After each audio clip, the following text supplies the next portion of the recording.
A string is wound around a hollow cylinder of mass 5 kg and radius 0.5 meter.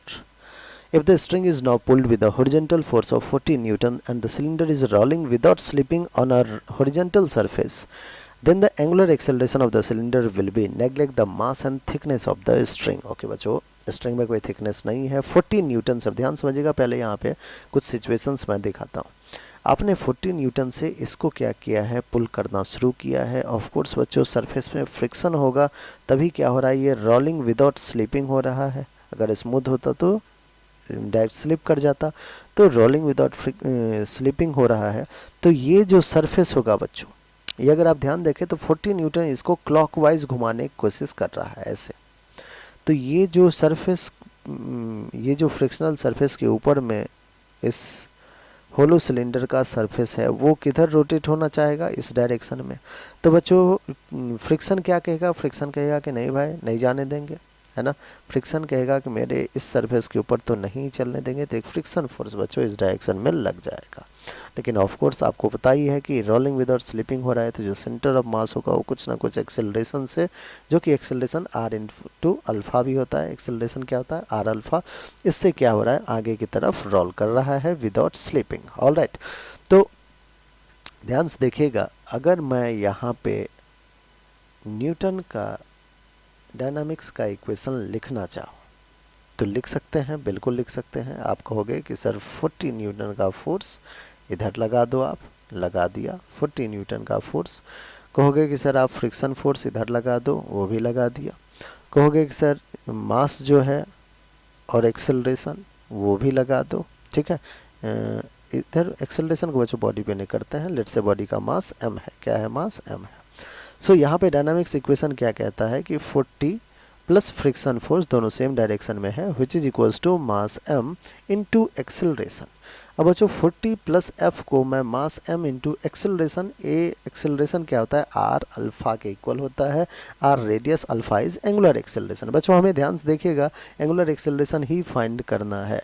सो हम यहाँ पे are into alpha लिख दिए। Alright, अब लिख भी देता हूँ मैं, a is equals to r alpha. Linear acceleration, angular acceleration के बीच ये रिलेशन बच्चों आपको बहुत ही अच्छे से पता होना चाहिए, ठीक है। अब आइए, आप कहोगे कि सर चलिए नंबर ऑफ अननोन ढूंढते हैं। 40 F, 40 constant, F is friction, mass given, radius given, alpha unknown. So बच्चों एफ फ्रिक्शन फोर्स भी हमें तो नहीं पता है। फ्रिक्शन फोर्स और अल्फा दोनों का दोनों वेरिएबल हमारे पास है। फ्रिक्शन कोफिशिएंट वगैरह भी नहीं दिया है कि आप कहोगे सर हम वहाँ से फाइंड कर लेंगे। तो ऑफ कोर्स हमें क्या करना होगा, ये जो रोलिंग विदाउट स्लीपिंग हो रहा है बच्चों, इसमें जो टॉर्क एक्ट कर रहा है, तो एक तो हमने फोर्स का इक्वेशन लिख दिया है ना। अब हमें एक बार टॉर्क के इक्वेशंस लिखने हैं, और वो भी इस सेंटर के अबाउट टॉर्क के इक्वेशन लिखने हैं। सो टॉर्क का इक्वेशन चलिए सेंटर के अबाउट लिखते हैं। तो 40 न्यूटन बच्चों क्लॉकवाइज इसको रोटेट कराना चाह रहा है, लेकिन फ्रिक्शन को अगर आप ध्यान से देखिए और क्रॉस भी करेंगे तो वो एंटी क्लॉकवाइज ले जाना चाह रहा है, ठीक है। तो एक क्लॉकवाइज एक एंटी क्लॉकवाइज, तो ऑफ कोर्स डायरेक्शन दोनों का अपोजिट होगा। टॉर्क इक्वेशन बच्चों आपको लिखना होता है आर क्रॉस एफ नेट लिख के आई इंटू अल्फा कर देंगे, क्योंकि टॉर्क नेट जो होता है वो क्या किसके इक्वल होता है, I alpha, where alpha is angular acceleration, I is moment of inertia. तो ये बच्चों जैसे F equals to M A किए हैं, वैसे ही टॉर्क नेट आई अल्फा करना है। टॉर्क नेट कौन कौन टॉर्क लगा रहा है, आप कहोगे सर लगा रहा है, एक तो हमारा 40 इंटू आर कितना है, ऑफ कोर्स आर 0.5 है, तो अभी आर ही रहने दीजिए, बाद में एक साथ वैल्यू पुट करेंगे। अगर ये क्लॉकवाइज चाह रहा है तो फ्रिक्शन फोर्स कह रहा है कि मैं तो भाई एंटी क्लॉकवाइज लगाऊंगा, अगेन रेडियस आर ही रहेगा। हो गया, दोनों का डायरेक्शन भी ले लिया, एक का प्लस दूसरे का minus, which is equals to mass M. अब बच्चों कहोगे कुछ कि सर एम जी मास का भी टॉर्क जीरो होगा, एम जी मास नीचे लगेगा डायरेक्ट उसी ओ से पास होते हुए, तो एम जी की वजह से जीरो लगेगा, ठीक है ना। नॉर्मल की वजह से अगेन जीरो लगेगा, कि यही दोनों फोर्स जो है वो इस सिलेंडर को, होलो सिलेंडर को टॉर्क प्रोवाइड कर पा रहा है। Alright, M M mass sorry हो गया 40 into R minus F R. Torque net हो चुका है आई अल्फा। आई क्या है बच्चों, मोमेंट ऑफ इनर्शिया।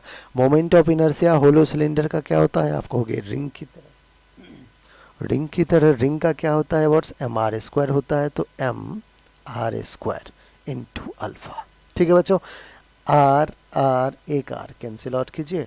आगे हमारे पास 40 minus F is equals to M R alpha. कोई दिक्कत यहाँ तक? ये रहा आपका इक्वेशन नंबर 2। बच्चों को हो गया कि सर हमें तो चाहिए था अल्फ़ा, एफ नहीं चाहिए था। फर्स्ट इक्वेशन में प्लस एफ है, सेकंड इक्वेशन में माइनस एफ है, तो तुरंत आपका ध्यान आया होगा कि क्यों ना हम दोनों इक्वेशन को ऐड कर देंगे। Adding equation 1 and 2। ऑलराइट बच्चों, हम दोनों इक्वेशन को ऐड कर रहे हैं। 40 plus F minus F which is equals to M R alpha plus M R alpha. Alright, देखिए कितना सिंपल कैलकुलेशन भी आया है। Plus F minus F cancel, 40 40 80 which is equals to 2 M R alpha. Alright, alpha will be 80 upon 2 M R. चलिए बच्चों सारे values को put करते हैं। 80 अपॉन 2, मास कितना दे रखा है बच्चों? मास है हमारे पास 5 kg और radius 0.5। So mass is 5 kg, radius is 0.5। Point हटाएंगे 10 आ जाएगा, ये 10 ऊपर चला जाएगा, 2 से 40 हो जाएगा, 10 गया तो 400। Alpha is 40 into 10 upon 5 into 5। 5 1 जा, 5 2 जा, 5 1 जा, 5 8 जा, 8 2 जा 16 रेडियन पर सेकेंड स्क्वायर। ऑलराइट बच्चों, तो जो एंगुलर एक्सेलरेशन है अल्फ़ा वो 16 आ चुका है। चलिए ऑप्शन देखा जाए कौन सा 16 है। ऑप्शन बी जो है हमारा 16 रेडियन पर सेकेंड स्क्वायर है। आई होप बच्चों हर एक स्टेप आपको अच्छे से क्लियर हो गया होगा। अगर आपको पूरा सॉल्यूशन अच्छे समझ में आ रहा है बच्चों, तो आपको ज़रूर सब्सक्राइब कर लेना है चैनल, और हमें कमेंट सेक्शन में जाके ज़रूर बताना है कि आपको हर एक स्टेप अच्छे से क्लियर हो गया है, अच्छा लगा आपको सॉल्यूशन। ऑलराइट, चलिए।